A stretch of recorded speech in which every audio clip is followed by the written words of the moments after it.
So ang ganda ng pruning type, oh, guys. Liter B siya, tapos pwedeng buksan sa gitna, no? Pwede siya i-open center dito. Meron siya 80, guys, no? Kung titingnan mo, parang kukunti lang siya.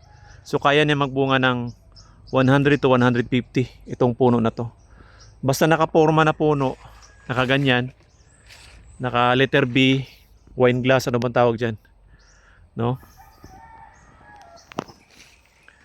Nakaganyan na puno, talagang magbubunga ng marami. Accessible sa mga pollinator, di ba? Sa gilid. Tapos kung ano yung event mo dyan, kung ano yung gagawin mo, mga activity mo, kayang-kaya mo. So, mas malaki yung puno, mas marami yung ibubunga talaga niya. Dapat sa mga ganito, hindi siya 3x3 yung planting distance. Mga 4x4. Kasi malaki eh.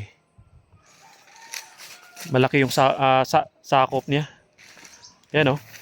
So, meron siyang 80, 80 guys. Meron siyang 80 bunga. So, kung tag 225 kada isang kilo, ilan yun? At least mga 3 kilos, no? Di na masama sa 6 months, no? Tapos sa susunod, magbubunga rin siya ng 2 kilo, 1 kilo. 3 to 5 kilos per tree pa sa ganyang forma. Ganyan po kalaki.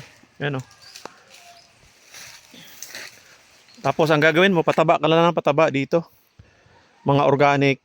I-combine natin yung organic fertilizer at saka synthetic fertilizer.